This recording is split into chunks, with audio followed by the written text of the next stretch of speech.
Hello, everybody, and welcome to Friends of the Force, a Star Wars podcast. I am your host, Brad Whipple. Joining me today on the show to talk about all the recent Star Wars news, as well as get into a full spoiler discussion on the most recently released book, Poe Dameron Freefall. First up on the show is the regular Sarah Haas. Hello. It is I. I am back. How you doing today? I'm doing all right. We've got an interesting conversation ahead, so I'm gearing up for it. Absolutely. And also joining us on the show today, very, very exciting, first-timer on Friends of the Force. Super happy to have him on the show, Kyle Larson from Star Wars Newsnet. How's it going, Kyle? I'm doing good. How are you both doing? It's great to be here. Yeah, doing well. Super excited. All So right. we just had a pretty interesting Disney earnings call, I suppose, but it was fun. I was listening to it in the car on my way home from the dentist. Finally got my teeth cleaned, feeling all sparkly clean for this podcast. Oh yeah, and that's why I can't see because they're blinding me. Oh, I'm so flattered. But it was interesting. I was just kind of nodding my head in the car to all the big numbers they were saying, and I was like, "Oh, $5 billion loss? That sounds bad." I don't know what that means in terms of many other things, but it was interesting. Not much Star Wars news. They talked about The Mandalorian still premiering in October, which was news from back in February from Bob Iger, but I'm going to be honest, I really miss Bob Iger on these calls because I feel like he would always just kind of go on the Iger train, and just start saying random stuff, like leaking things that shouldn't be leaked, like back in 2018 when he was like, Solo's coming out and you're going to find out how Han Solo got his name. And everyone's like, wait, does he mean literally how he got his name? Or like, is he just saying like, reputation wise? So I missed him. I felt his absence during this call. What did you guys think of the earnings call or from what you had heard about it? I mean, I followed along on Twitter, and the main thing coming out of it was the Mulan $30 on Disney Plus news, which is a little steep for me, but that's all I have to say about this particular call. I'm kind of glad there was no Star Wars news. I've got a lot of other things going on this week. I didn't need that. Yeah, I did the same thing, Sarah. I just kind of followed along on Twitter, and I've actually never listened to one of the calls, but I do wish when I found out it wasn't Bob number 1 and it was kind of Bob number 3A or whatever. That's not very nice. But I was hoping for a little riffing like that or to hear about that. So Mulan seems to be the talk of the town. Let's say a Star Wars movie was being released this September. Would you pay $30 video on demand to watch it in addition to your Disney Plus subscription? I'd like to say like, oh, I wonder, it depends what Star Wars movie I probably would. Yeah. I'd probably pay $30 to watch it. I guess it's to rent it, right? It's not you don't own it. It's I like think so. 72-hour window of rental or something like that. It's an interesting price point because a lot of other video on demands are like $20. Yeah. So to kind of add that premium $10 buffer to it is an interesting competitive choice. At the same time, a lot of theaters are just so pricey. You can spend $30 on concessions for like 2 people really easily. Yeah. So I think it'll be nice for families that are like really big. Like if you have 4 to 5 kids and 2 adults that are going to the movies, that can cost upwards of like $75, $80 potentially. More than that, honestly, especially when you got to buy food for all those people. I think it's as you have people like me who go to the movies alone, that's where it gets a little pricey because $30 for a movie when that's like, the price of a Regal membership is a lot, but we'll see. Yeah, I would say that for me personally, as somebody who is cheap and paid for my AMC A-List subscription and would bring my own water and snacks, that's very expensive for me. But then again, Mulan is not Star Wars, and I think the question you posed to Kyle, Brad, about Star Wars, I would it's a little biased, I guess. I would probably pay for it because I don't want to be out of the know in the fandom community, if nothing else. Yeah. So.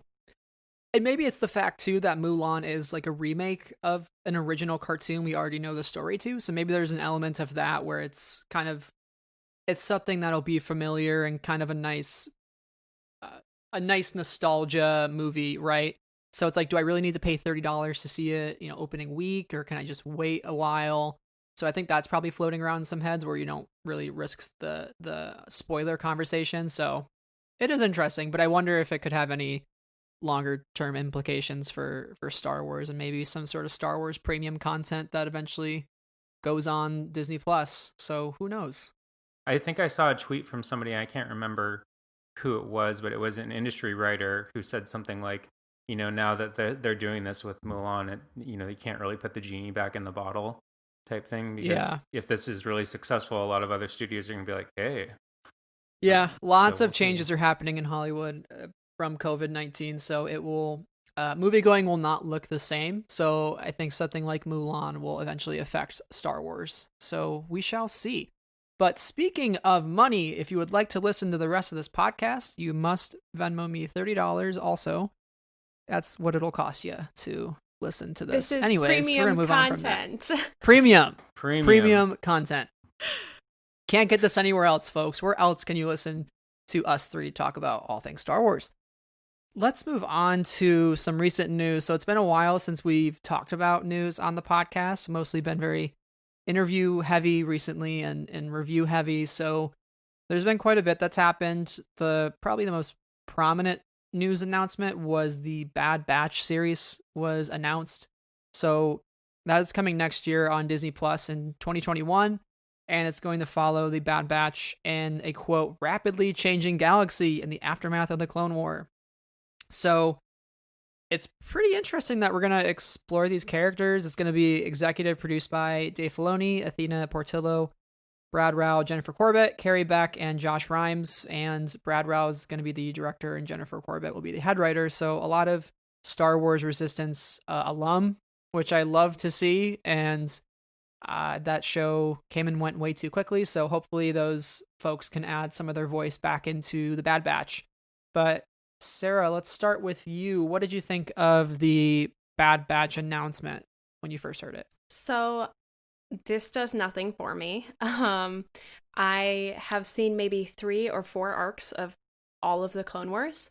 And so I wouldn't consider myself a big Clone Wars fan or somebody who is really invested in the storylines of these characters or even knowing these characters. So for me, at this point, I'm not really jumping up and down about this news. I am really excited that many of the Resistance executives are back, though. I obviously love their work on Resistance and am glad they are employed and busy and working on stuff.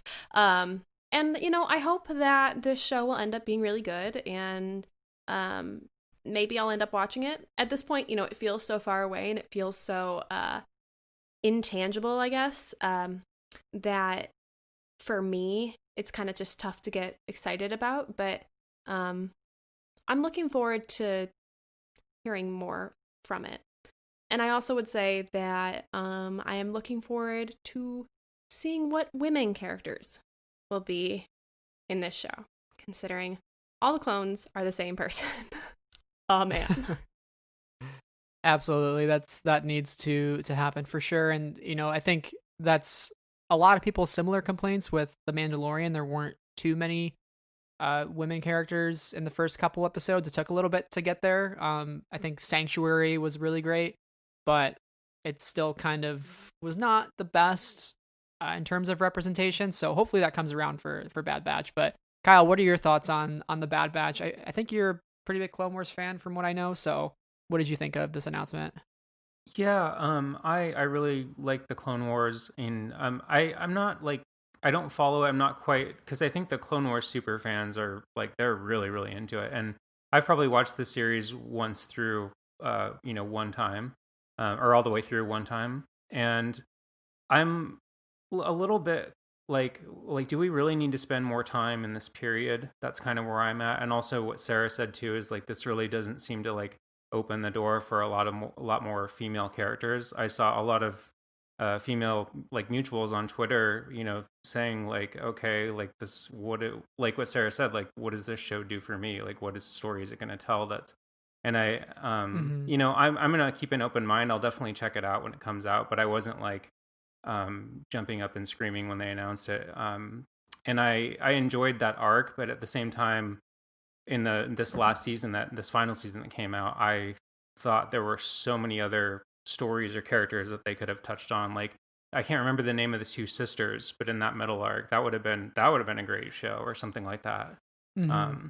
So yeah, absolutely. There's a couple things going on with this show's announcement. I feel like there's the thing that you mentioned, Kyle, of do we have to revisit this time period? And there is sort of this tendency in Star Wars to revisit or expand on the things that we already know, whether it's Solo or Rogue One. Both movies I love.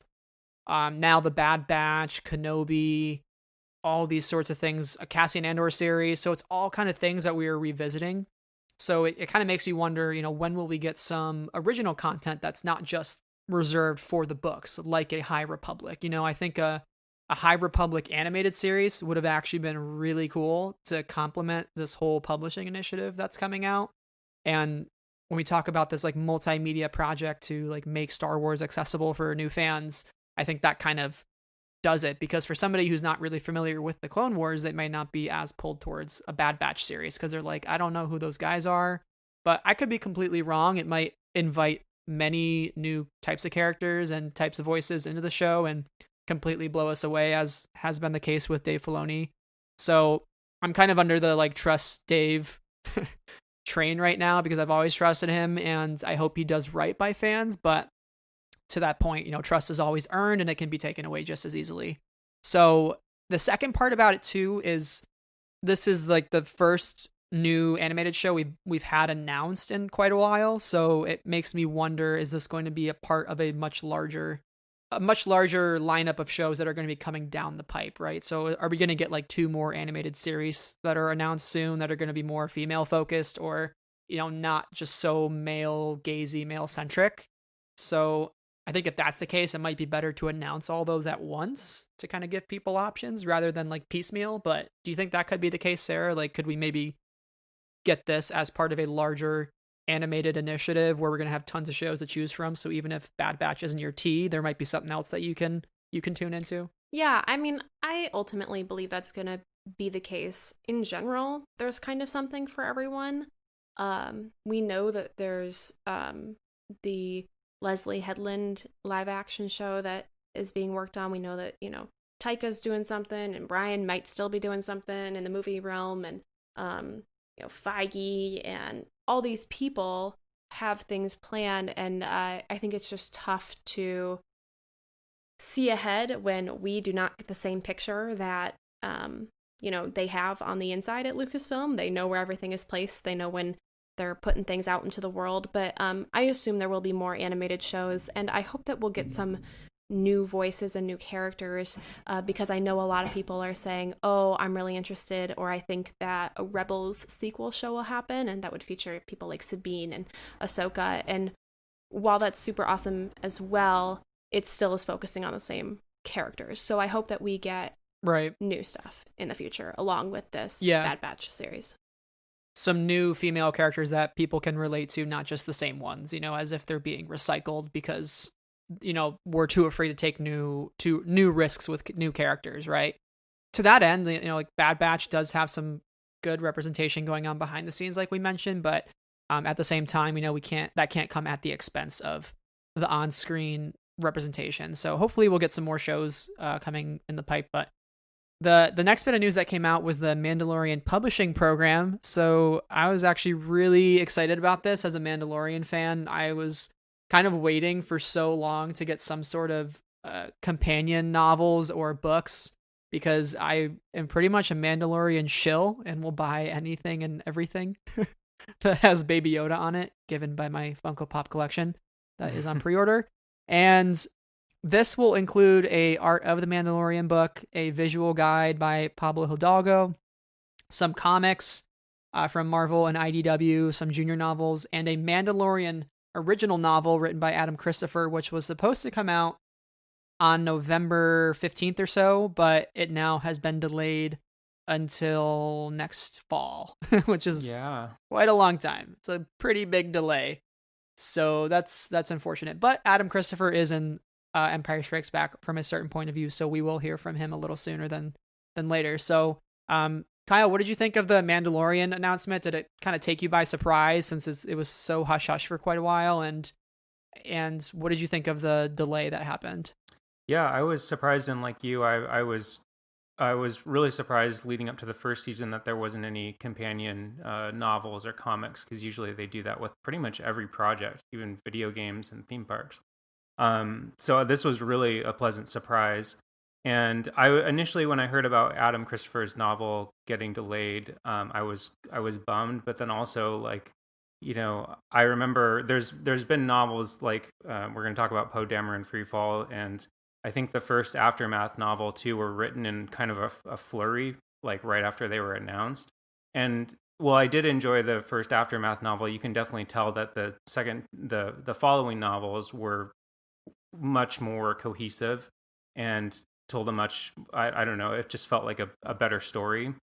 So I'm glad that he's, I don't know how long he's had to work on this, so I only think that it's going to give us a better novel. But I am surprised that it's like an entire year pushed back. So, but also too, I was surprised. I thought because we didn't get anything for season 1 that there just wasn't going to be anything. I thought it would be like Favreau and Filoni were basically given, like, hey, let us just tell this story, and then once it's finished, do whatever you want. But that must mean that there's something, some part of a big plan that they want this. So I think, like you, I'm a big Mandalorian shill, and anything that they're doing right now, I have complete faith in. So I'm excited. Yeah, Mandalorian has done the most in terms of like progressive, diverse storytelling, and in the sense of like you have so many different new directors in Star Wars working on this and creating a much larger project. Just that round table of like Deborah Chow and Rick Famuyiwa and Bryce and Taika.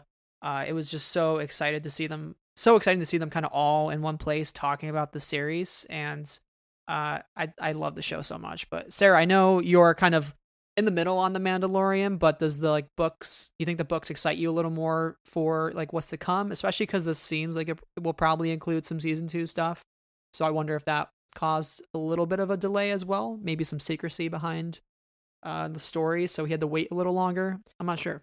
Yeah, I mean, I definitely am probably a bit more in the middle about The Mandalorian. Overall, I enjoyed it, but some were definitely a lot more hit, and some were definitely a lot more miss in terms of the episodes. And I have some overall criticisms of it, but I love books. So I was really excited to hear about the Mandalorian novel and to hear about this publishing program, because who doesn't love an art of book? I love those books. They are the best, truly. So I was looking forward to that and the novel. And again, was surprised to hear, like Kyle and like you, Brad, to hear that the novel got pushed a whole year.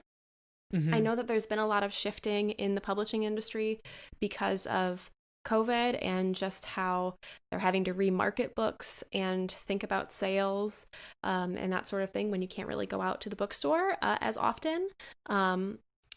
So it's definitely been interesting to see books being pushed around, but to see this one jump a whole year when it seems like the rest of the publishing program is staying put is interesting to me.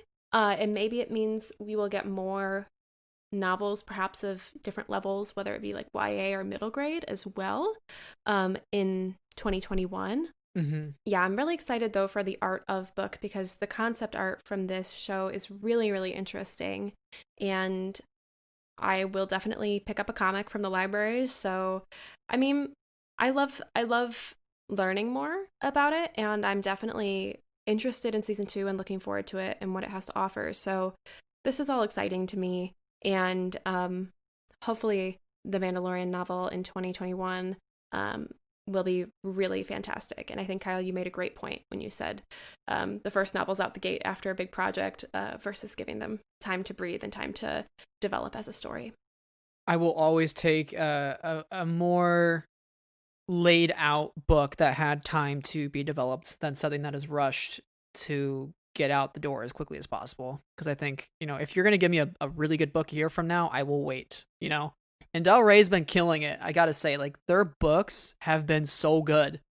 I can't think of like their last miss right now at this point. So I have faith in the publishing department, And, by this time next year, when we're reading the Mandalorian novel, we'll have already gotten our hands on all the High Republic nonsense, and that will be a lot of fun. So it's a good time for publishing, that's for sure. And we'll talk more on some other books later on with the Poe discussion. So it's gonna be a lot of fun. And the last bit here is Tales from the Galaxy's Edge. So this is a new ILMxLab virtual reality game that's coming to Oculus Quest. So it's going to be an exclusive game featuring Bobby Moynihan and Deborah Wilson. So Bobby obviously is a Star Wars Resistance alum, and Deborah Wilson played Seer in Jedi Fallen Order. So it's really awesome to see her coming back to play Tara Rasheen, a Quarren pirate who leads the Guavian Death Gang on Batu, which sounds terrifying. And I really kind of want to buy an Oculus Quest for this because I want to get chased by Deborah Wilson. And there's also going to be a Art of Galaxy's Edge book by Amy Ratcliffe, who was on the show recently. So go check out that interview if you could. But that's really exciting. As we said, Sarah, we love a good art of book. They're so good all the time. I love the concept art for things. Even for The Rise of Skywalker, which I did not like whatsoever, I still really enjoyed the art of book, because seeing some of those concept arts of Kylo Ren on Coruscant facing down some wolves, I was like, holy shit, that looks awesome. That's so cool. So what else could we get from some of these art of books that are coming out? But have you guys done any of these virtual reality things before? Does it make you nauseous? Kind of makes me a little nauseous a little bit. It makes me nauseous. I really, really wanted to do Vader Immortal because that story just sounded incredible to me, but I couldn't even watch it on YouTube because since I was a child, I get really, really bad motion sickness. Yeah. So it's brutal. Yeah, I would love to do the VR stuff, but the last time I checked, an Oculus Quest is a couple of bucks. It's not inexpensive if you don't have it, already. So one day I'll do them, but not today and not tomorrow. That's a lot of money. I just Googled it. Oh, yeah, wow. Yeah, that's a good point, Sarah. Yeah, and cheap. I think kind of I saw a tweet, or perhaps they were marketing it a little bit as, because you can't necessarily go to Galaxy's Edge right now, you can get Galaxy's Edge at home. And it's well, if the device that allows me to participate in this is $500, then what really is the cost difference here? So yeah, there's no kind of inexpensive route, but I hope it's great. Love Bobby Moynihan, love Deborah Wilson. They're both great in their respective other Star Wars things. And I think the story sounds really good and really exciting, but it's just not in my future at this point. Yeah, that's the one time I could have tried it was Star Wars Celebration last year. I think they had the Vader Immortal booth, but the line was always super long. So I would have imagined they would have had one of those for this Galaxy's Edge thing at Star Wars Celebration Anaheim, which unfortunately is not happening anymore, and I'm really still sad about it. It would have been happening in 2 weeks. Is that crazy? We would have been leaving. Carl, were you going to Celebration this year, or were you planning on it? I wasn't going this year, but I feel really, really bad for folks who I've been following people who were going to go, and yeah, I feel bad that people can't make it. It's a sad time. I can't buy Sarah Denny's at 2 a.m. now. I'm really bummed about it.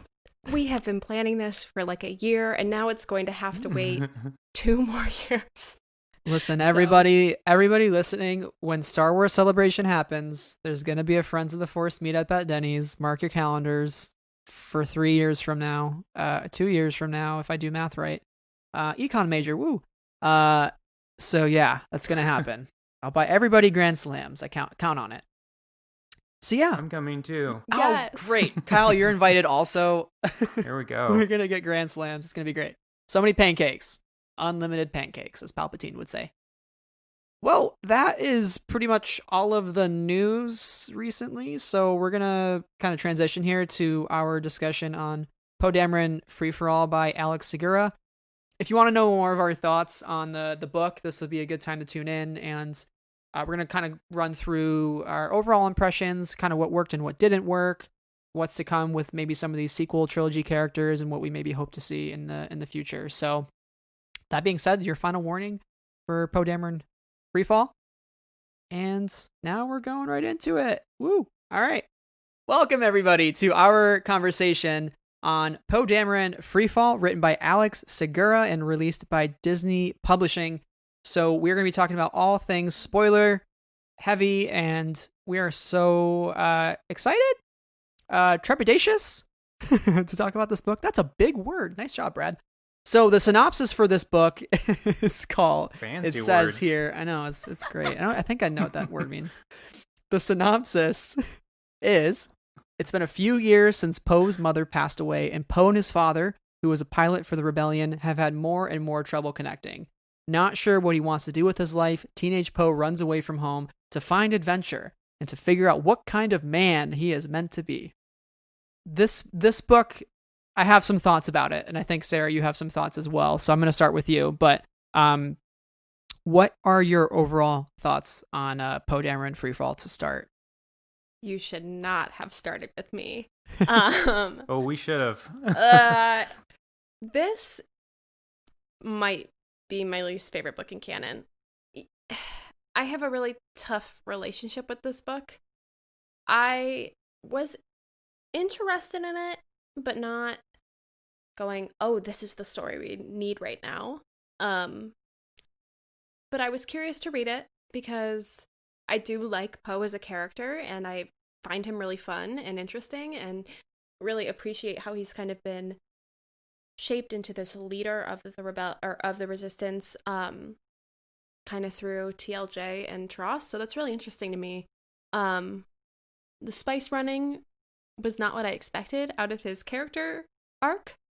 Didn't really feel why this book was necessary, and I don't really feel like it gave us more about Poe, but was rather here to be a book to explain the thing in the movie. I can't say that I enjoyed it very much. There were moments that I did enjoy, and there were character moments that I really liked, and things that I thought could have been shaped and shifted and been really good. But as it stands, the book was a miss for me. Mm-hmm. I really like what you said there about how it felt more like a book to explain the thing that was in the movie rather than a book about Poe. I hadn't put it into those words just yet, but that's exactly how I feel, like spot on. So really well said there.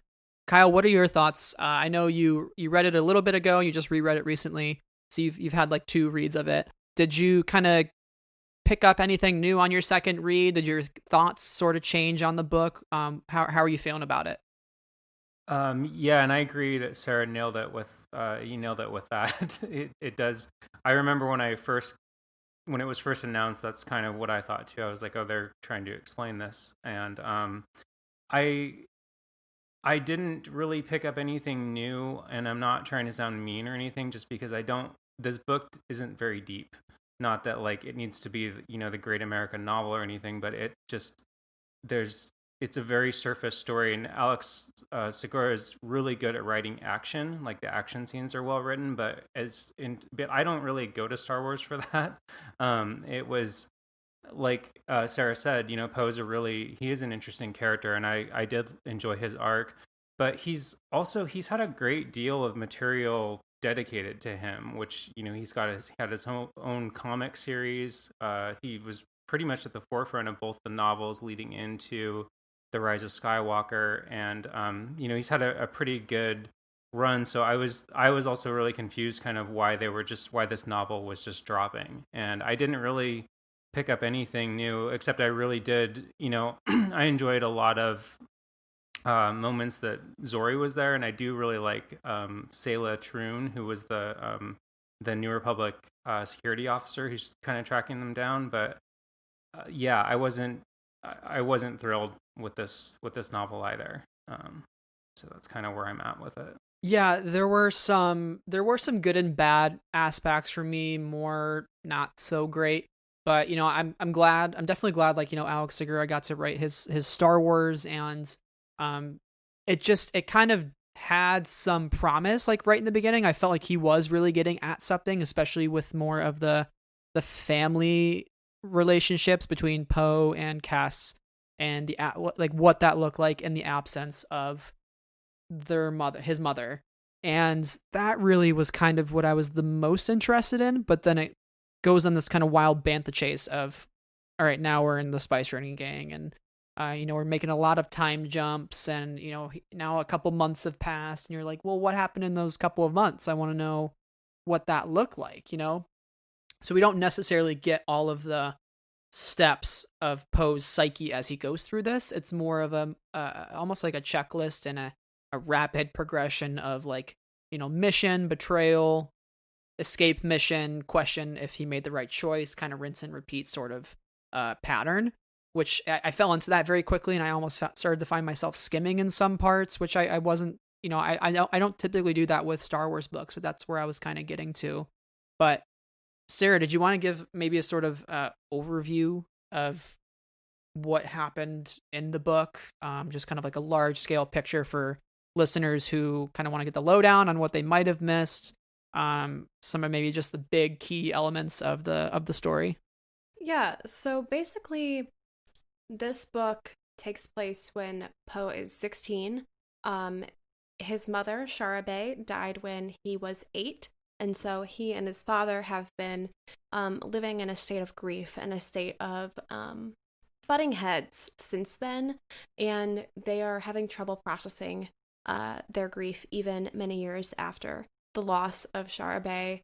And Poe is a teen who's pretty angsty, and he's got a lot of feelings and wants to go see the world. And so he gets an opportunity at a cantina at the port, and decides to join this group.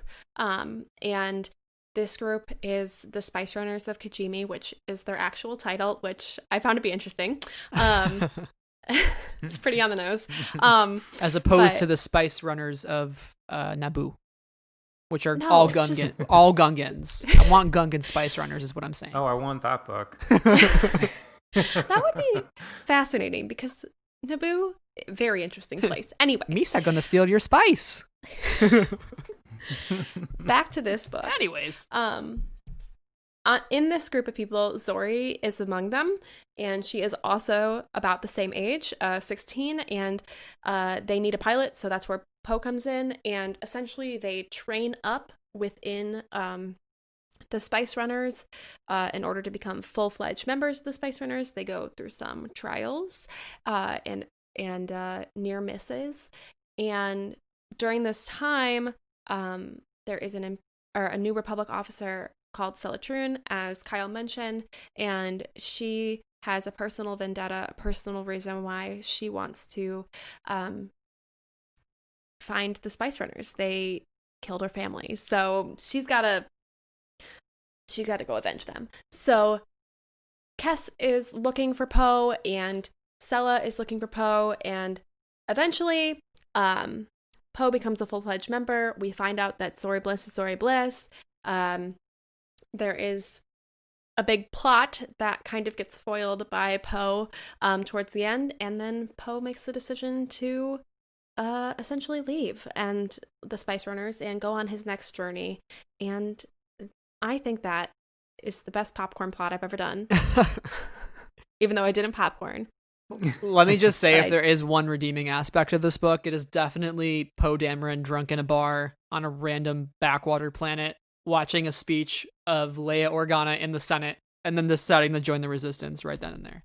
What a great decision to make while under the influence, Poe. Great job. Honestly, one of my favorite parts of the entire book, because I think it made a really meaningful connection, and put together these two different pieces of this time period, being, the formation of this new government, and Leia still being this figure that the galaxy knows, and also the other side, the solo smuggling, spice running, adventuring kind of side of Star Wars. And I thought that was actually a really good way to put the connective tissue between those two worlds. Absolutely. It almost goes to show too, no matter your circumstance, you could be in the right place at the right time, right? So I think that is very much one of the core themes of this book is choice and circumstance. So I think many of the different characters sort of feel like they're stuck where they are. Even Celatrun growing up, we get an idea of how she felt stuck and she wanted to join the New Republic, and how Zori kind of feels stuck. Is her path already laid out for her? She kind of questions that throughout the book. Poe Dameron feeling stuck. Am I ever going to seek adventure like my mom? And even Kes Dameron feeling stuck because his wife is now gone, and everything that he does reminds him of her, and it almost hurts too much to do anything. So he almost is just like this very like distant, removed life that he's trying to live. Kyle, do you see that as sort of the main theme of the book, just boiling down to like your choice? And will your choice ever truly get taken away from you despite your circumstances, or do you always have a choice to do something to make a difference? Yeah, absolutely. I did feel like that too, because it's yeah, you are seeing all these people who, they feel like, yeah, like they get stuck at several points, and then when they do have these moments where they can kind of go in one direction or the other, that's kind of the ultimate like dilemma for them, is because they don't really know what to do. Like you said, that's a repeating thing for Poe. And you also, you do run into characters too who are very determined, seem very determined, and very determined to be on their path, but then that gets disrupted at certain points in the book. And that's an interesting thing that I felt that happened too. Yeah, it was, I wasn't crazy about the book, but like there are lots of little snapshots like that, and lots of little character moments that, they didn't really flow together very well. But, when those things, when Segura nailed those things, I feel like he did it really well. Yeah, definitely. And I do feel like the beginning and the end of the book are the strongest, relatively speaking. The middle part does get kind of fuzzy in terms of it sort of all feels jumbled together, and like I really don't get the like full idea of like where we're going or what we're doing or what we're trying to achieve. But it does like really right in that beginning hit you with some emotion of like Poe lost his mom and is screaming at his dad. He runs out the door, and like we've all been there at some point in our lives where we've said things that we can't necessarily take back, or have gotten angry, and that's a relatable feeling. And then to realize that like even if those things happen, your destiny is not like predetermined for you. You can find redemption in a way, and you can make the choice to be better. And that's a theme that's later found in Resistance Reborn, is the choice to do better and be better. And that's something Poe has to continually learn throughout his life, right? So even though he's making this choice now to maybe, jump in a cockpit and blow stuff up and save the galaxy, and that's what he talks about when he's on death's door, when Ziva, who is Zori's mom, is facing him down and about to kill him, basically. And he thinks to himself, his only regret now wasn't the choice he had made, but not having the chance to make more choices, to return home, to join the cause his parents had helped to find, to fight for something other than his own selfish thrill-seeking. And his selfish thrill-seeking, again, does kind of come back when he joins the Resistance, but the Resistance as a whole is for a much larger cause. Yeah, I felt a lot of, like, in the beginning, too, I felt a lot of echoes of kind of that wanderlust that we saw in Luke Skywalker and that we saw in Rey. So I thought it was interesting because we never really saw that with Poe. When we met him in the sequel trilogy, he's already this very like confident. He kind of knows who he is. That gets rattled a bit as the trilogy goes on. But it's interesting to see him here, kind of stuck and wanting more, not even knowing really what that is. I mean, he's never even piloted a ship out of orbit when we meet him, but just kind of willing to like go head first into the slipstream of adventure. So that aspect was nice to see that. Sarah, what would you say is the core theme of this book? Did you pull all this idea of choice from it, or was there something else that kind of stuck with you? Yeah, I mean, I wouldn't say that I came out of the book necessarily thinking about the themes. Unfortunately, like that wasn't where my focus was in this book, but as we've been discussing it, I would say that choice is definitely the piece here. Throughout the book, Poe is talking to Zori about running away and going together. They make a good team. And there's definitely desire to continue to adventure and to make a choice, if that makes sense. And so I think the choices and why we make the choices that we do, I've said choices like 80 times in the 60 seconds I've been speaking, but the why behind that and what's driving us to go a certain way. And I think we see that throughout this book with regards to Poe, his initial wanderlust and wanting to fly and wanting to be like his mom, wanting to connect with her, to I've seen part of this world and there are part of the galaxy and there are atrocities that I just can't get away from. And then seeing larger than life figures and then deciding that that's where it's all clicking, as if, this galaxy is so big, but this person is speaking directly to me and I can make this choice to do something different. So I definitely see that as the core idea here. The one thing I will say is that it felt like it took too long for Poe to discover the Spice Runners were bad and not necessarily the most just people in the world. That was maybe like one of my complaints for the novel, but I think it did really click when he saw those people in the underbelly of that ship, shackled to the floor and the wall, and him realizing they were being trafficked across the galaxy, and he wants to kill the guy that's in charge of that ship. And Zori's like, well, what's really going to happen if you do that?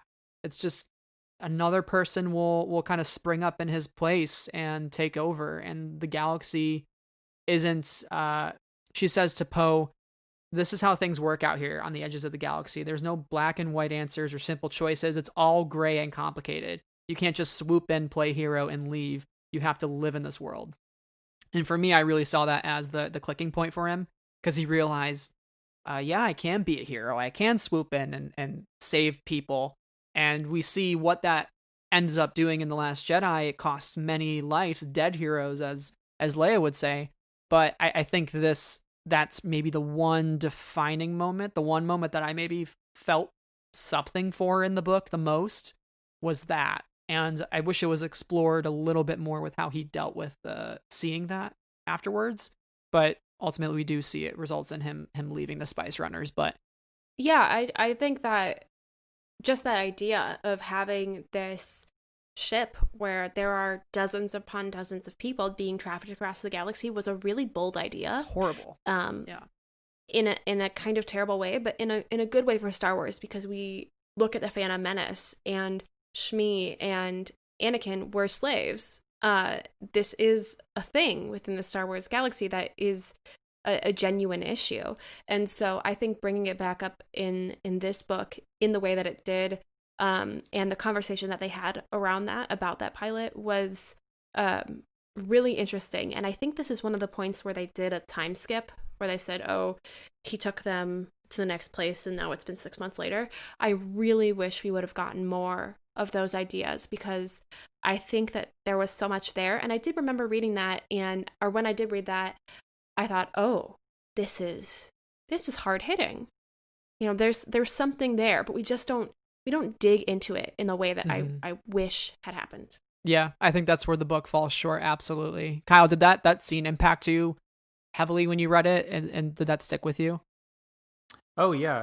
And I think that you both make good points too, is like that, that exists in the galaxy that needs to be talked about, and it's been kind of skirted over, especially with Sarah. You bring up a great example about Shmi and Anakin. I mean, that's a horrific situation that we find them in, and they're just kind of like, oh, we're slaves, and that shouldn't be discounted. And I do. There is one part of the aspect of the book that I do like, is that it didn't sugarcoat any of the unpleasantness in the galaxy, any of the kind of criminality. Like, there wasn't anything romantic about it. It was ugly, and it affected, people like Poe who saw that, and they weren't just going to be like, oh, we're on to the next thing. But kind of relating to that, I think the time skips that happen at moments like these, it seems like kind of impactful moments for the reader, really didn't do this book any favors. It just was kind of like, we get about 5 days worth of events that take place. I think it's 8 months by the time that we've, kind of reached the end of the book. Absolutely. So. There are things in this book. It's like, you're right there. It's like, that's a little gold nugget you could really explore. And then it kind of just gets lost in the rest of the spice running. So, maybe at some point we'll get more of these concepts explored. I would love to see more about like slave liberation in the Star Wars galaxy, because it never truly happened in the way that Anakin Skywalker wanted to go and free the slaves on Tatooine, and even something like the stormtroopers and the First Order troopers who are enslaved. So that concept is very prominent in Star Wars, and I would love to see that, like you said, Kyle, explored upon at some point. I kept thinking that like a book like this with about Jana and the other First Order troopers, that would have been a fantastic story for not a book, maybe a book that's a little more cohesive, that was written, took a little bit longer to write. But I feel like that would be a great story to tell along those lines too. I hadn't thought of that, but that's a great idea. Yeah, I think that the story of that crew within Tross, of all of these, liberated First Order troopers who took life into their own hands and really did something to change it, would have been really exciting. And again, as you mentioned earlier, Kyle, Poe has gotten a lot of content, a lot of books, comics. He's featured heavily in this trilogy throughout the kind of different mediums. And I would love to see them branch out, if we're going to talk about other characters in the sequel trilogy, and talk about Finn and talk about Jana, talk about my girl Rose, characters Rose. Rose, my girl. I love her. But like, there are other characters other than Poe. And I did want to say earlier is they also talk about slavery and slave liberation in Master and Apprentice. That's kind of the other book where that is discussed, because there's the moon. I totally forgot about that. Yeah, that's a huge part of that book. And Queen's Shadow slightly as well, because that's primarily what Sabe's mission in Tolvin. Their mission becomes on Tatooine, kind of in the background. So that's being in the background, kind of followed up right now in the new Darth Vader series that Greg Pak is writing. He's taken Sabe's, the kind of cliffhanger that we got at Queen's Shadow, and that story's kind of being told a bit. So they even reference that one of their biggest regrets is they couldn't go back to Tatooine with Padme and free all the slaves. Yeah. Oh, my heart. I know. Yeah. Don't get me started about Padme. Whole other podcast. So, you guys got 4 more hours? Yeah. Well, I think this was actually a really productive discussion about the theme of choice and all the stuff that we're discussing. And I didn't actually think we would get that deep into it, but it grows my appreciation for the book slightly more. And I think that's what'll really be my biggest takeaway. But speaking of some other takeaways, what I'd like to do is talk about what did and didn't work, specifics about this book.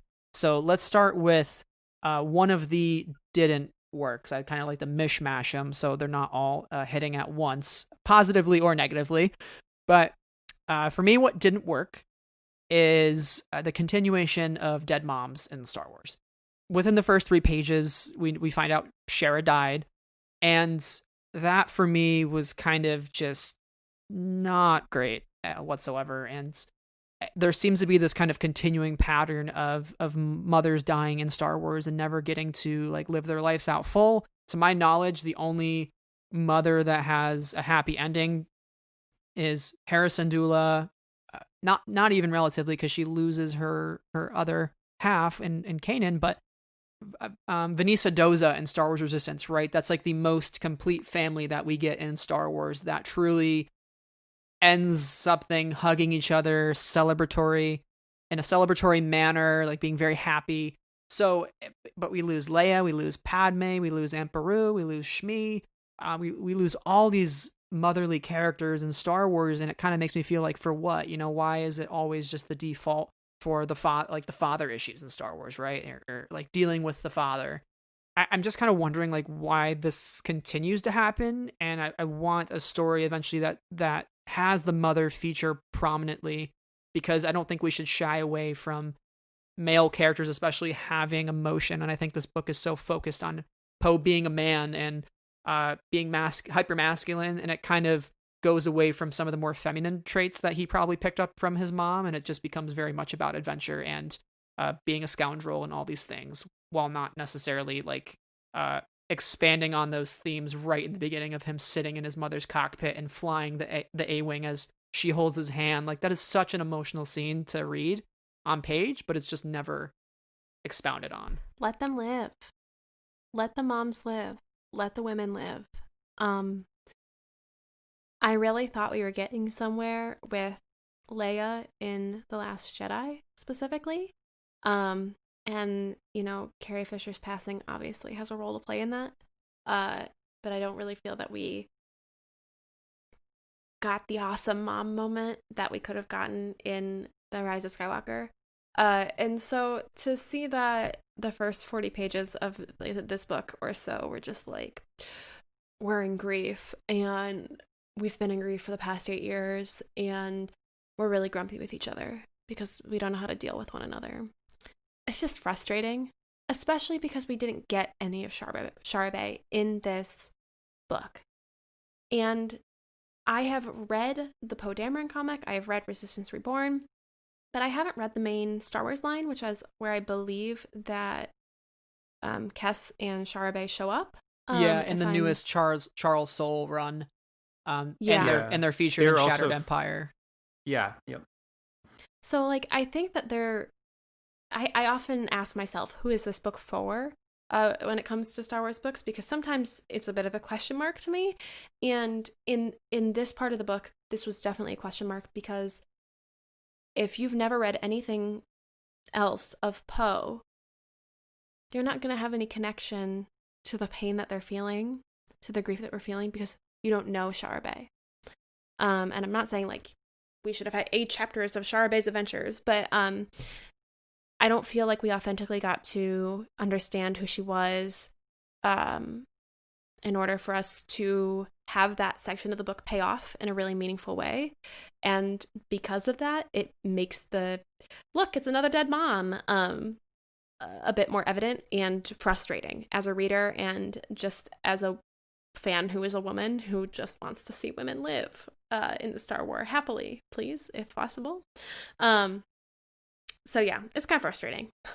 Kyle, do you think Shara's absence from this book was a really big missed opportunity? And do you think maybe having her actually within the book could have changed the quality of the story? Is there something that is like, why did you think the author maybe made the choice to include Poe's dad as being the character that's trying to bring him home, as opposed to Poe's mom and having Kes die 8 years ago? Well, I think, and first of all, I agree with everything both of you both said about, like, we need to stop killing moms in Star Wars, please. And I think it, like you mentioned earlier, Brad, like, this is a hyper masculine story. And this whole, like, you know, be a man, you know, type thing with Poe, they wanted to kind of emphasize that with the father. And I don't understand that. That's something I really disagree with, because, you know, you don't need to throw in some cheap thing like killing the mom to add some this underlying tension and sadness. You know, teenagers are conflicted and angry and confused enough. You know, you can have two parents struggling together to try to raise a child, and Poe could have had the same exact mannerisms, the same exact behavior of rebellion and wanting to get off there with his mom there too. And can you imagine how cool that would have been if it would have been this chase across the galaxy to find Poe, with, you know, Shara leading, you know, piloting her and Kes and Lulu. Like, it's the same type of thing when they killed Val in Solo. I'm like, why did you do that? Like, we could have had a whole movie with her. She could have been Beckett, you know, like, that's kind of the thing that drove me crazy. Is it just is like, I don't understand any. I mean, maybe there's some grand thing that Charles Soule is telling in the Star Wars comics with Shara, and still, you know, like, you don't need to kill her, but maybe it was some sort of continuity thing that we don't know about that they had to establish. But still, at the same time, I'm baffled by it. It's a huge missed opportunity, and, you know, also could have imparted you know, a really great feminine aspect that's important for young men that are growing up to have. Like, so not saying that, like, people that don't grow up with a mom don't get that, but, you know, if she's in the canon, like, why not use her? So, especially with her, you know, her background as well. I think that's a fantastic point. Teenagers are messes all by themselves. And I think having two parents alive and also having disagreements with their son and having disagreements as people is authentic to the human experience, too. Many people experience that in their own adult and teenage lives and in both of those roles. And so I think it's a dynamic that feels unexplored within Star Wars. And we didn't need the man pain in order for Poe to want to go on an adventure and to want to make a change in his life. So yeah, I mean, I think what you said was spot on. Yeah, beautifully said, Kyle. You could have still had Shara alive wanting that adventure for Poe and Kes not wanting that, right? And them butting heads together at home, and Poe's just like, I've had enough of you two fighting. And that's his catalyst to leave Yavin 4. That's his catalyst to just kind of be rebellious, right? Because when your parents want differing things for you, you kind of just like want to do what you want to do no matter what either of them are telling you. At least that's not necessarily my experience, but I could see like how a teenager could feel that way. So it does make you wonder, and it now makes me think, how awesome would it have been if we saw Zeva fight Shara Bey at the end of the book? Maybe not kill each other, but just have a battle of sorts, right? Like a battle of wits, a battle of like protecting their kids, and maybe they both live and do their thing, but it's sort of this like big clash of power between two like really strong like female characters. It could also be fascinating. A clash of perspective on parenting. Yeah. Or protection. So I that's actually a very interesting idea. Yeah. Well, I will put that in my fanon category for now, so it's going to stay there for quite some time. What did work in this book is some of the new characters. So we got EV-6B6, which is one of the sassier droids that were just recently added to Star Wars, and Sela Troon, as Kyle mentioned earlier. She's a New Republic Security Bureau officer with a history alongside the Spice Runners of Kijimi, who had killed her family and her younger brother, which was a really emotional story to read about. But Sarah, what did you think of these two characters and kind of what they added to the story and the Star Wars universe? I think that Evie really provided some of the best moments in this book because she was very much unlike droids that we had seen before, because her whole thing was like, oh, I'm really sorry. I thought I was helping, but I have a different master and I can't really help you right now, kind of a thing. And I thought that was pretty humorous. And at one point, she has a great line about teamwork that I think is pretty valuable. Hold on, let's see if I can find it. Nope. But yeah, she has a couple of great lines about teamwork and has some funny quips. And I was sometimes frustrated by the way that people Poe reacted to her, but I was really grateful for her inclusion in the story. And Sela Troon was another really interesting character because she was a part of this, still kind of military-industrial complex system within the New Republic, which makes her an interesting figure within the confines of, or within the frame of how we look at these forms of government, and how she is going about her path and desiring justice. And I think the idea of justice is another kind of interesting one that gets floated throughout this book. But yeah, her story is interesting, and I wish that we had gotten to see a little bit more of it, or got a little bit different moment of not the this is my villain origin story kind of a moment where like it's not exactly the villain monologue, but it was like the somebody killed so and so and now we got a little bit of that, but the bones of this character are very interesting and I think bring up a really good and kind of new dynamic within this New Republic era. Yeah, absolutely. What were your thoughts, Kyle, on these two characters? I know you were a big fan of Evie. Yeah, I loved Evie, and like she, the humor that she brought to so many moments, and then also just how she was.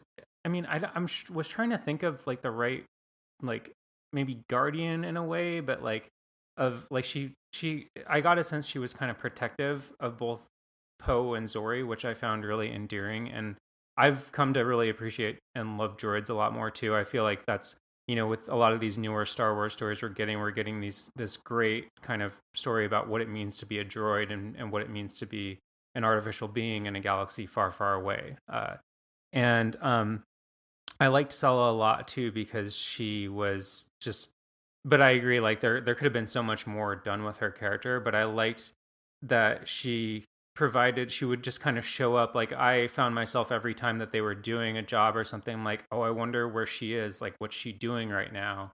Is she going to show up here all of a sudden? And I found myself thinking about her a lot, kind of in the background. And I also like how they kind of kept her. She's older than Poe and Zori, but she's younger as well, and she's also somebody who has not necessarily something to prove in a way, but is trying to make choices to accomplish these things. She feels like she's bound and determined because of what happened to her family to get these spice runners there, and finding her dealing with that, but at the same time having the dilemma of wanting to protect Poe because she knows his story as well, was an interesting dynamic to throw in there. And I felt like he did a good job of writing the character as well, but I wish we would have had a lot more. I would say not exactly trying to prove herself, but trying to be seen in the way that she wanted to be seen. Yes. Because she is, it says that she's about, I think I want to say in her early 20s. So she's definitely young, and she's younger than her peers, seem to have a really high status and a high rank, but gets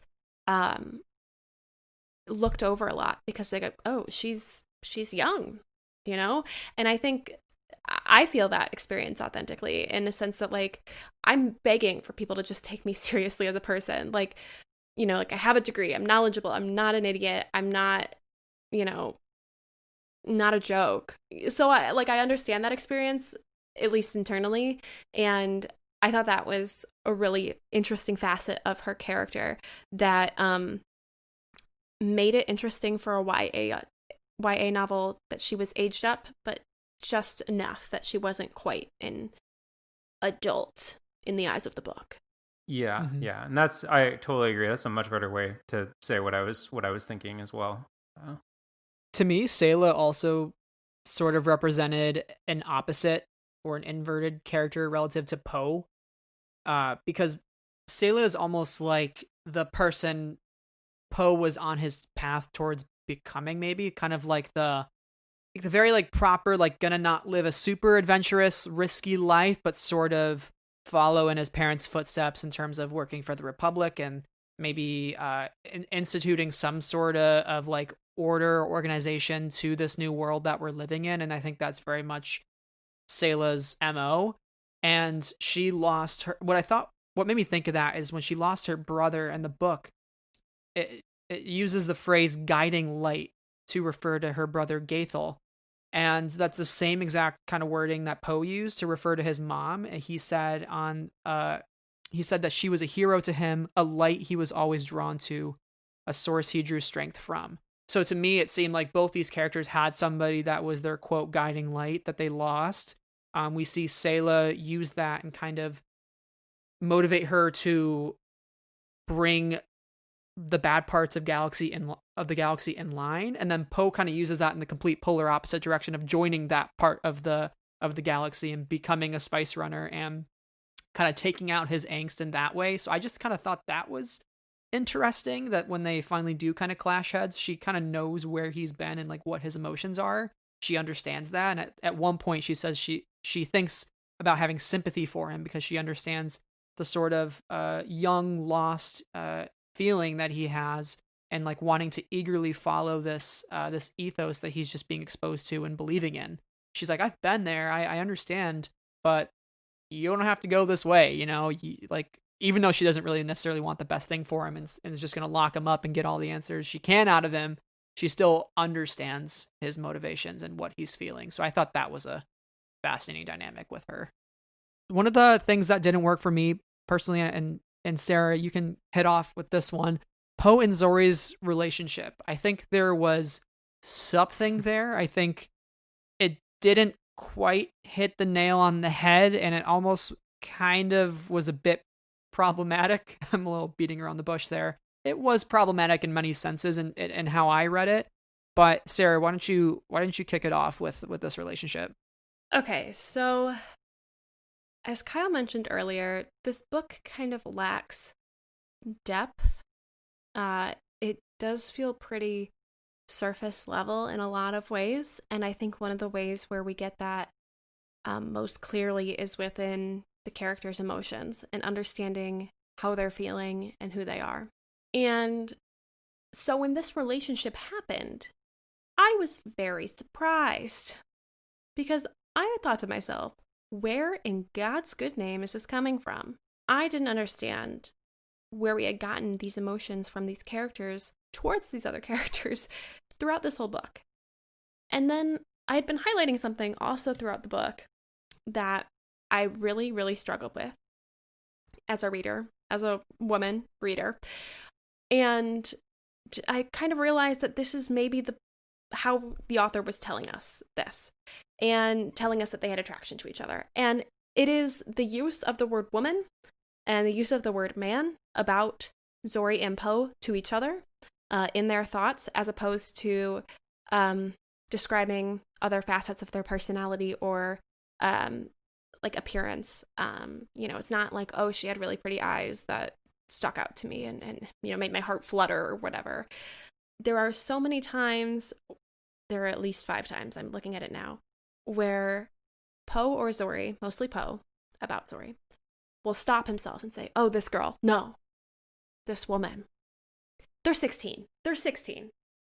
No 16-year-old thinks that way. I think I only realized that this is the way that the author was telling us that they were having these feelings about each other after reading the book and really thinking about why this showed up so many times. But to me, it signaled that I don't think the author has a great understanding of teenage emotion.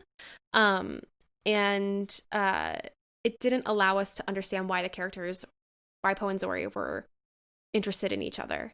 And as somebody who was kind of recently a teen and reads a lot, I was really bothered by the use of woman because it kind of objectifies and it kind of sexualizes these characters. Especially with a quote that said, she and Poe were close in age, but Zori talked and moved like a woman twice as old. What is that telling me as a reader? Is that telling me that she moves confidently? Is that telling me that her hips sway and that, her body moves? I like, this is one of the things that I think really stuck out to me and why I really have a problem with this book at the end of the day, and why I kind of rate it so lowly is because the lack of emotion in this relationship, and this word choice in particular, really continues to bother me. And as a book pointed towards teens, I don't like this language for teen readers. There are endless teen coming-of-age stories and teen romances that handle attraction really, really well, and handle these characters having authentic emotion really, really well. And this book is just really not that. And for that reason, I wish that this romance had not been included. I don't think it was useful. I think they could have been entirely platonic, and that the relationship of them being a good team wouldn't have changed. So yeah, I have a really big problem with this, and this is one of the things that I'm really left with as a reader, and it's a sour taste in my mouth about this book because of this. Okay, that's all. Rant over. No, that's great. I agree with everything you said, and it definitely opens my eyes to some of the even more problematic nature of the relationship. And I think if you're really looking for a good teenage love story in the Star Wars universe, let me point you to Crash of Fate by Zoraida Cordova. That is a really good book that achieves, I think, what Sarah probably would have wanted to come from this relationship, but didn't. And I think the problem with the Zori and Poe relationship in the book is, like I said earlier, because it's so male gaze focus, because it's so hyper masculine, it almost felt like many of their interactions, Poe was sort of treating her as if she were some object to win, which I was not a huge fan of some of the language that was being used to imply that.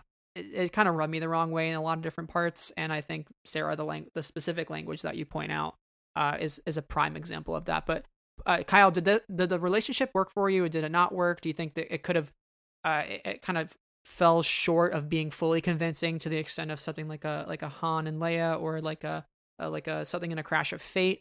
What were your thoughts on the romance? It didn't work for me at all. I thought it was totally unnecessary. And Sarah, I'm really grateful that you pointed that out, because that's something that totally flew over my head. The language aspect of it, and that makes it even more troubling and problematic for me. But I thought it was treated like an item on a checklist.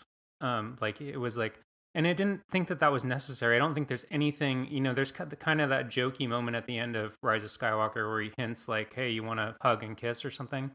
But I don't think they needed to have this kind of half-baked romance thrown into the, not even half-baked romance thrown into the novel. There was no, they could have added the same gravity to their relationship, and the betrayal that Zori feels, that we see that she's felt in The Rise of Skywalker and feels at the end of this novel, if they'd just been really good friends.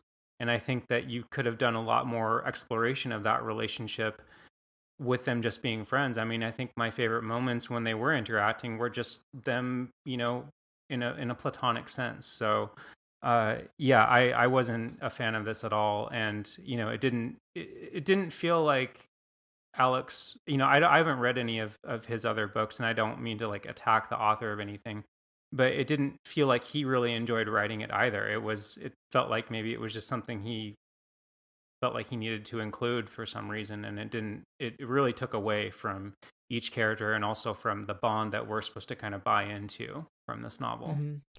And you got to wonder too, to what extent is he kind of pigeonholed to write that, because it is introduced in The Rise of Skywalker, like you said, and it is hinted at. So at that point, is it kind of like, hey, you have to write this element of the story, and he kind of has no choice at that point? It does make you wonder, like, what some of the behind the scenes story group decisions even look like.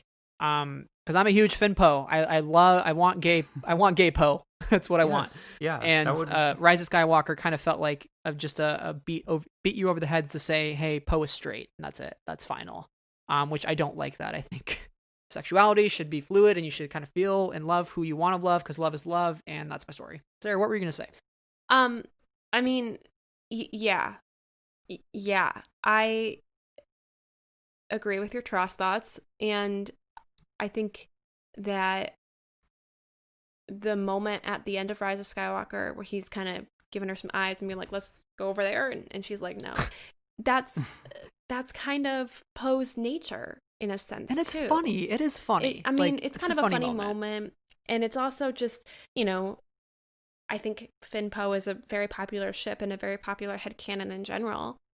And so people already see him as somebody who is not necessarily straight. And this relationship doesn't give me any reason to like buy into that idea or buy into his emotions. And I think when we talk about, the depth of this book, it's just really the emotional pull. This romance could have worked, it had the potential to work, I guess, but it really did not land. Mm-hmm. I would agree with you. I don't know. It's weird because it does feel like an aspect of the story that was like, oh, we got to explain this thing from the movie, as opposed to an authentic character choice, or authentic motive. Mm-hmm. Yeah, absolutely. And again, I think that's kind of where, like we said right up front, is exactly that, right? It's like, hey, we got to explain all these things. We got to include Babu Frick. We got to include the romance. We got to include Kajimi. Zori Bliss's helmet came from her mom. It all has to be explained, right? Lightspeed skipping. Hey, Poe, have you ever heard of lightspeed skipping?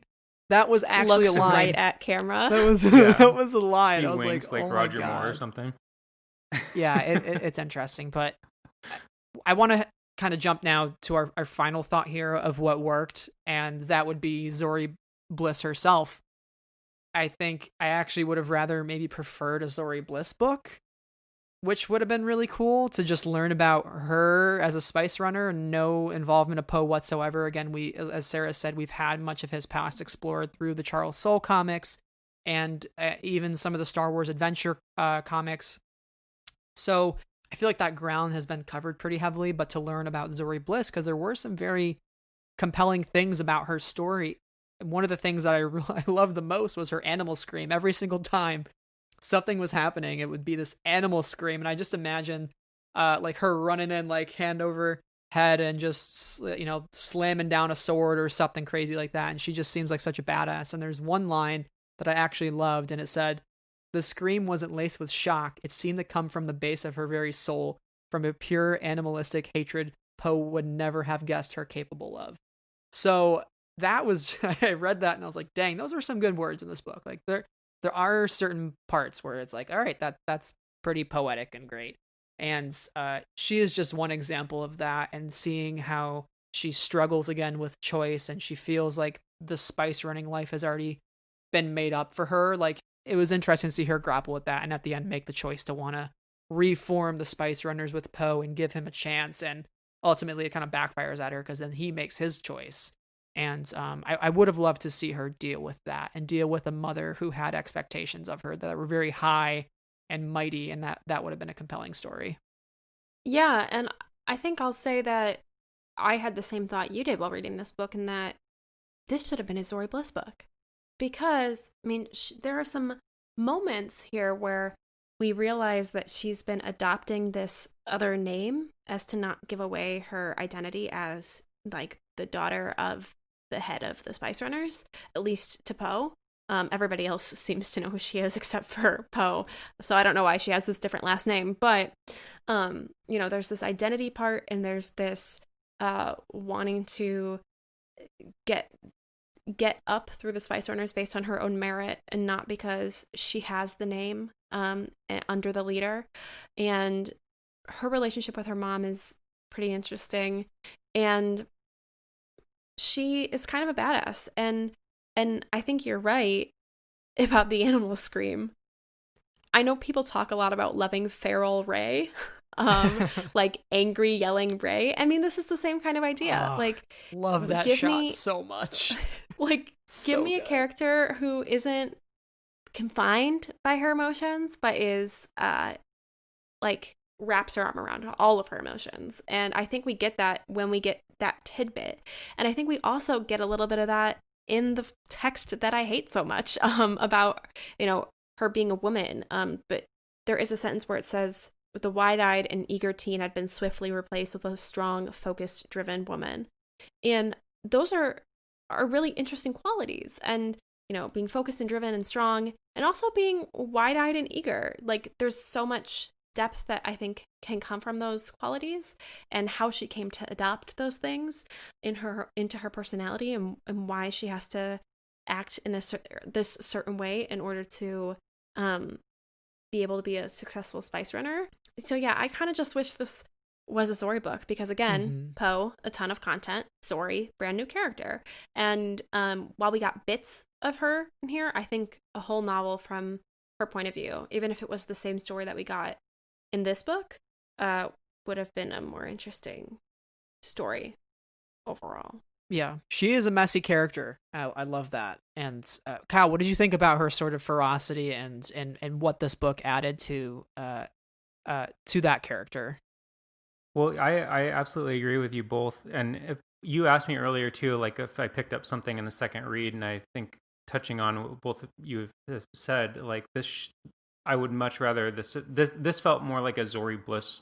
I got more out of that character from this story than I did from Poe. And this, I love the ferocity. I love the scream. I love that she is just kind of dives into the, like, whatever is thrown at her. And it's, she's also very selfless in the way that she does it too. She really does believe that there is some greater good to this order of Spice Runners. Not that it's like the most moral thing to do, but from her perspective, they're living in a very immoral galaxy in a way. I thought that was one thing that was interesting, is that a lot of people in her circle don't really differentiate between the Empire and the New Republic. It's just like, okay, these people are in charge right now. We're still going to do what we're going to do.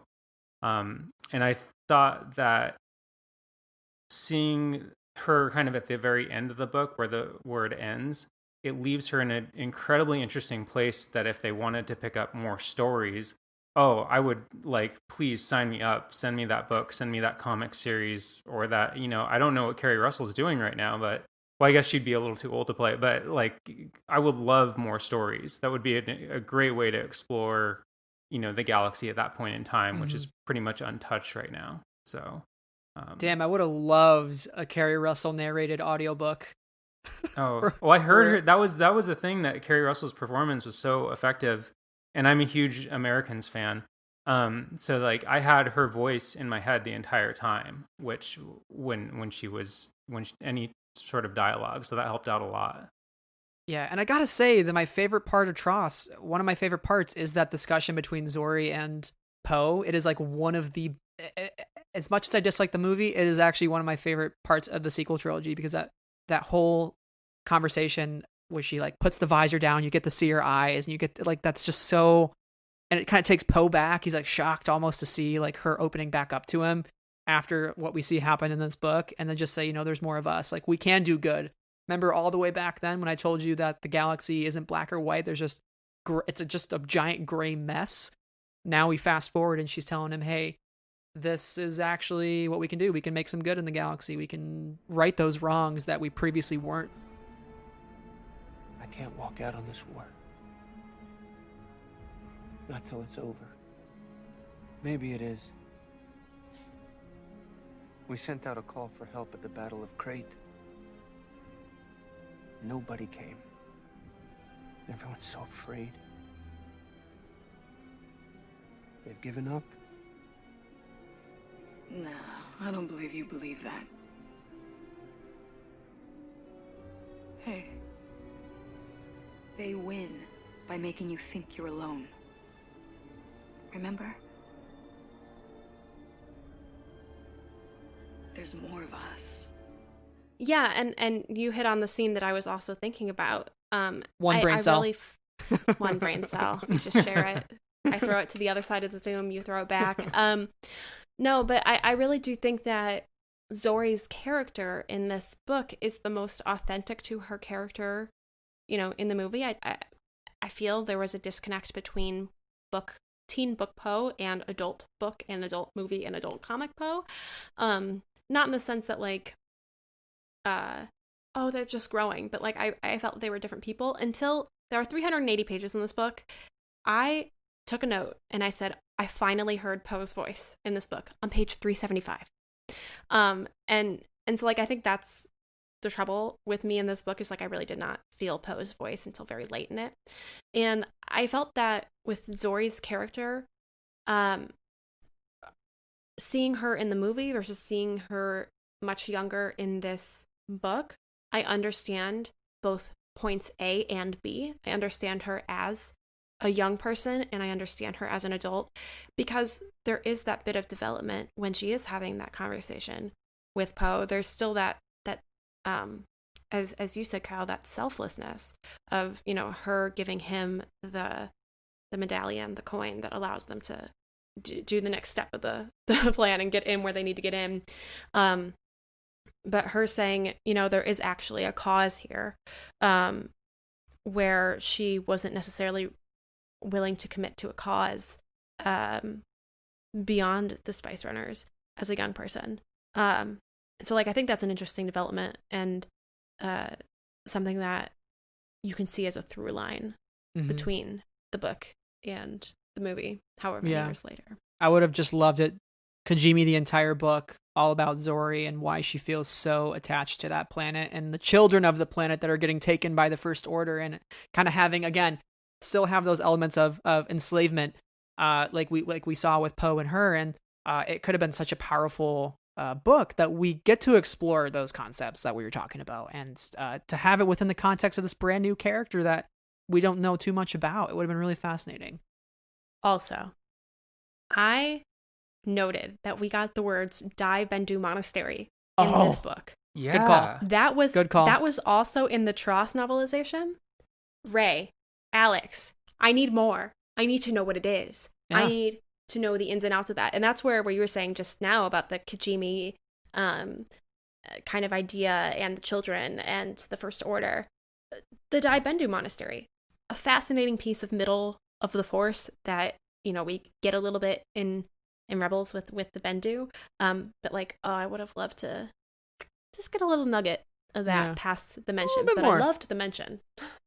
Well, I think we've talked quite a bit about the book, and I feel pretty confident in the things that, you know, worked and didn't work, and I think really ultimately my thought on the book is it had things that could have been promising, just falling short, with no kind of feeling of like true cohesion or like true overarching vision, I guess.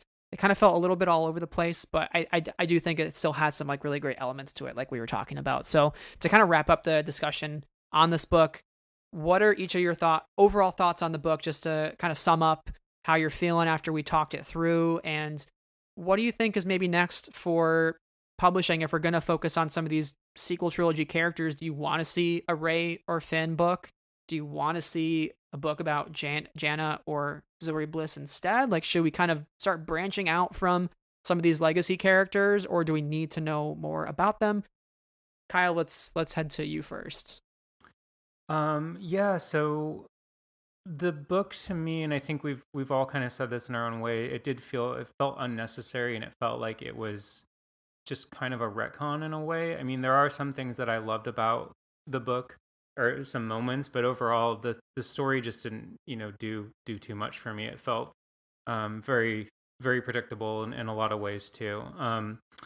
As far as like where we're going with like sequel trilogy characters or legacy characters, I'd say that, you know, Finn and Rose especially and Jannah as well. Those are the characters that I left The Rise of Skywalker feeling like, you know, I'd like to know a little bit more. I'd like to know, you know, whether that's before we meet them in the sequel trilogy or what comes after or what happens between the films. Especially Rose, she has such an interesting backstory with her sister, and with, you know, seeing the First Order just kind of decimate her planet, and also being involved in the small resistance that was going on in her planet until she could join the greater resistance. I think that's a really compelling story that people could have a lot of fun with. So yeah, that's kind of where I would like to see it go. Obviously, you know, I'd love to hear more about Rey and you know, get some more information about Ben Solo too. But I feel like these characters really that didn't get a lot of attention in, you know, the on-screen storytelling would be great to have that. Yeah, I would say that overall my thought on the book, because I've said it multiple times, is I really just wish there was more depth of emotion. And I think it would have changed how I felt about this book in a major way if we really kind of understood the characters. And if we didn't skip over the meaty parts of relationship dynamics, because there were a couple of time skips where they go, oh, and by the way, their relationship has really changed. They're really grumpy at each other now. And I'm like, okay, but I want to know how they got grumpy at each other. Show me that, you know? So I wish we had really dived into the emotions of these characters in an authentic way that connects us to them, instead of making them feel kind of distant by not kind of giving that to us as readers. I think when it comes to the sequel trilogy, Kyle, you've mentioned a lot of great points. I definitely agree. As I mentioned earlier about Rose, I love her. I think she should get everything. And I really think that I would love personally to see less in the fight leaders and more in the fight behind the scenes people. I think that's part of the reason I love Rose as a character so much, because she's not giving the speeches. And I would love to see more of those kind of characters, who are doing the good fight or doing the bad fight, but, you know, kind of aren't at the forefront of that. So that's what I'd love to get. I also really love politics in Star Wars. So I would love to see more books that give us more of, you know, Stella Troon and the New Republic Security Bureau and the government and the messiness. We talked about this when it comes to Shadowfall as well and Alphabet Squadron, the messiness of putting something back together after you've ended this war. Now there's got to be this whole period of, okay, what do we do next? We got to build a government. We got to do this. So that's what really interests me as a reader and as a fan. And I hope we get more of that, because books like Bloodline are just so good. And both have that great character and the great politics. So if anybody's listening, I will read all of the political books. Thanks for big time. I agree with you big time there, Sarah. I would love more of those. Absolutely. And that's also one other thing that worked well in the book is Alex did a good job of kind of fleshing out what the galaxy looked like, at least from a criminal perspective. And you do have such a long time period between Return of the Jedi and Force Awakens. So I think there is a lot of storytelling potential there that won't just focus on many of the legacy characters. So what does that galaxy look like? You know, this evil that Leia talks about in her final speech to the Senate. She says it's always going to be there, and you have to call it out no matter how scared you are or how hurt you might become. We have to stand for what we believe in, because if we don't, we are going to fall to those same elements that brought down the First Republic. So I want to see more of that. I want to see more of a messy political drama. Give me like the West Wing in Star Wars and have it take place post Return of the Jedi, because that would be spicy. That would be super spicy. And I hope we get many more of those stories to come. All right, guys, this was fun. Yeah. I actually enjoyed talking about this book more than I thought I would. And Kyle, thank you for coming on the show. You know, your very first time on Friends of the Force. It was such a pleasure to have you on here. So where can our listeners find you online and read more of your Star Wars opinions? Yeah, thank you both so much for having me. It was so great to be here and talk about this. And I enjoyed talking about this book a lot more than I thought I would too. You can find me on Twitter at Kyle D. Larson. And I also write for Star Wars Newsnet and recently started writing for What the Force. So I don't have any articles up there quite yet, but there will be some in the coming weeks, I believe. So yeah, that's awesome. My deal. You're always welcome back. So anytime you want to talk Star Wars, you are now a friend of the Force. So welcome. Oh, well, thank you. Thank you very much. And yeah, let me know. I'll be here. You were a friend of the Force before, but now you're like official. You know, you're like the official. It's like you're an inductee. Yeah, I'll get in touch with you about the Soy Boy Club later too. You can. Yeah, right. Yes. Let me tell you. The first time. Yeah, I welcome to the club. So. I always joke and say I'm more of an almond milk boy than a soy boy. That was my first time getting called the soy boy on Twitter the other day, and let me tell you, I will wear it like a badge of honor. Was it really? Yeah, I think so. Man, I got called a soy boy like a year and a half ago. Where have you been? The guy saved my picture to his phone. I'm not even a boy. Posted it on my replies and said, "Look at that smile full of soy." And I actually have never felt like I've been more complimented in my life. So thank you, Darth Revan picture. Sarah, where can our listeners find you on the internet, and what do you have coming up that you want to talk about? You can find me on the internet at SEH221 on Twitter, Instagram, Letterboxd, Goodreads, and on YouTube at Sarah Vlogs Thoughts, where I am talking about books now. Hopefully I will get on a more regular upload schedule, but yeah, you can expect me to talk a little bit more about this book and others on that channel, Star Wars and not. So if you love to read outside of Star Wars and inside of Star Wars, follow me there. That's a new thing I'm doing, just for funsies. Do I have anything else coming up? Oh, we have Remembering Resistance Day on August 29th. That's a thing we're doing. What fun.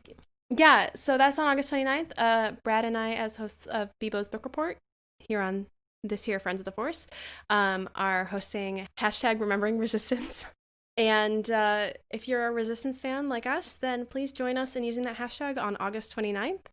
Share your cosplay, your art, your fic, your thoughts on the series, anything you want. We're just going to celebrate Resistance and share our love for it. And hopefully we get to all do that together. So, yeah. Some people think we have the power to resurrect the show, which I'm really happy about. I'm glad people think that. And if we spread the hashtag, maybe we will. Who knows? Let's try it out. Let's see if we can bring Resistance back, just like we want to bring Ben Solo back. So no one's ever really gone, Sarah. Let's try it out. Everybody participate on the 29th. That's great, you content. Two. I'm excited to check that out. Yeah, it's going to be a fun day. So it's just under a month now. But all that and more coming up ahead. Again, Friends of the Force, we got new episodes every Monday. You can find us on Twitter, Instagram, and YouTube. And you can also join our Patreon at patreon.com/Friends of the Force. So thank you to all the wonderful patrons who make this show possible. We have Amy, Anna, Cheryl, Deborah, Donnie, Ella G, Marie Claire, Michael, Neil, Rachel, Sarah, and T. So that is all for this week. Sarah and Kyle, once again, thank you so much for becoming a Friends of the Force and joining me on the show today. And for all of you listening, wear your mask, stay hydrated, and until next time, we are ones with the Force. We are friends of the Force, and may the Force be with you always. Bye. Bye.